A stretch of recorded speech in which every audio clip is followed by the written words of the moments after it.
समुत्कंठा नाम गाने सदा रुचि।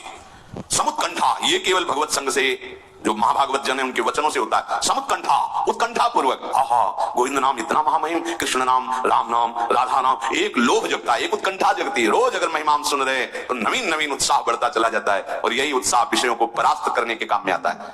उत्साहहीन पुरुष को विषय परास्त कर देते हैं, और उत्साह संपन्न तो वो विषयों को परास्त कर देता है। नाम क्या है? भगवान का बल भी संपूर्ण नाम में छुपा हुआ है। बस सारे शास्त्रों का ज्ञान नाम में छुपा हुआ है, सब फल इसी में समाहित है। राधा राधा राधा।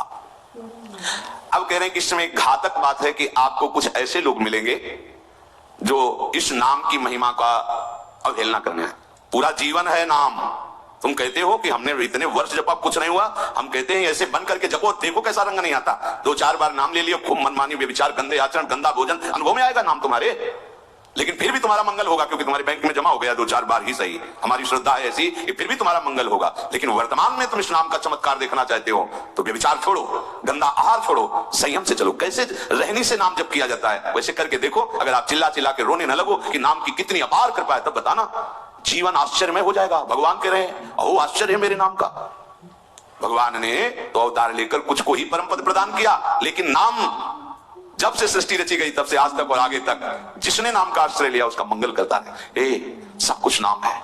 सब पढ़ करके, साधना करके, सब करने के बाद बड़े बड़े महापुरुषों ने फिर अंतिम विश्राम यही लिया है, नाम। चाहे कोई भी हो। हरि बाबा भी सन्यासी जी थे, सन्यास धारण किए थे बाबा हरि बाबा भी। महाप्रभु श्री कृष्ण चैतन्य देव को अपना आदर्श मानकर उनके वचनों के अनुसार बाबा बहुत ही महामहिम हरि बाबा आंख उठा के नहीं थे, जब बैठे थे ग्रीवा नाम रस से झुकी रही, एक सेकंड भी नाम बाबा का नहीं रुकता था। अगर सभा में बैठे थोड़ी देर बोले नाम के विषय में या भगवत स्वरूप के विषय में, आंख नीचे की चल दिए, कोई कुछ भी कुछ मतलब, कौन प्रणाम कौन नमन कोई मत। और जिस समय घंटा पकड़ करके हरि बोल नाद करते तो ऐसा लगता कि धाम से रस बरस रहा है। उनकी जिह्वा धाम हो गई थी। 4 बजे घंटा बज जाता बाबा के नाम कीर्तन का, और मुख्य मुख्य प्रधान भक्त झूम झूम करके, ये ब्रह्म वेला है इस समय। जैसे आप लोग 4:15 बजे से सत्संग, ये दुर्लभ बात है। त्रिभुवन में ब्रह्मा के लोक में भी दुर्लभ है ये जो आपको प्राप्त है, ब्रह्मा जी को प्राप्त नहीं है। बात समझ लीजिए। ये जो भगवत चर्चा और कहां की रज में बैठ के वृंदावन की रजो, किस समय 4:15 बजे सत्संग प्रारंभ, पता है? ये केवल कृपा पात्र ही सुन सकते हैं, केवल कृपा पात्र। सबके बस की बात नहीं है कि आप 2 बजे से उठकर दिनचर्या करें तब आप 4 बजे सत्संग में आ पाएंगे। ऐसे लोगों से बचिए जो आपकी रुचि नाम रूप लीला धाम में हटा दे।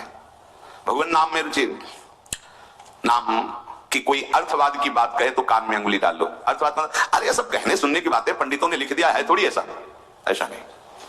पर हम आपको सच्ची कहते हैं, हमारे द्वारा जो भी कुछ कराया गया वो जितना उन्होंने दिया उसके आगे वो कुछ नहीं है।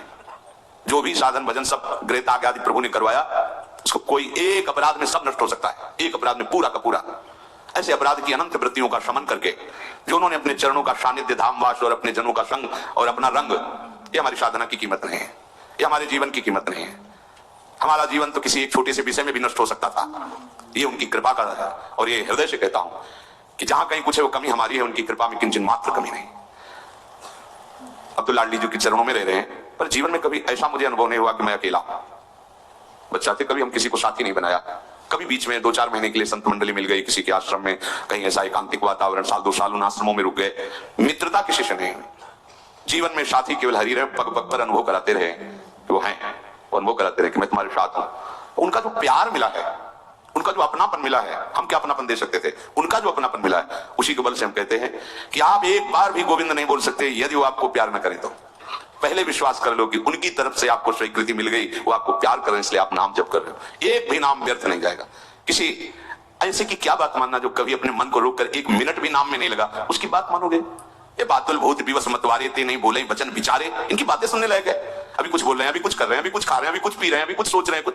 ये तो जैसे भूत के आवेश में, वैसे माया के आवेश में कुछ भी 1 मिनट में भगवान को गाली दे दिया, 1 मिनट में किसी भी महापुरुष की निंदा कर दी, 1 मिनट में सब। ऐसे पागलों की बातें सुननी, करोड़ों की बात माननी नहीं। एक ब्रह्मबोध संपन्न महापुरुष की बात पूरे विश्व पर भारी पड़ेगी, क्योंकि वो बोध संपन्न है, वो अनुभूत वचन बोलता है। ये जितनी हम बातें आज सुना रहे हैं आपको, ये सब उन परमहंसों की बातें हैं जिन्होंने या तो कोई पुराण वेत्ता ब्रह्म ऋषि लिख रहा है या स्वयं भगवान लिख रहे हैं।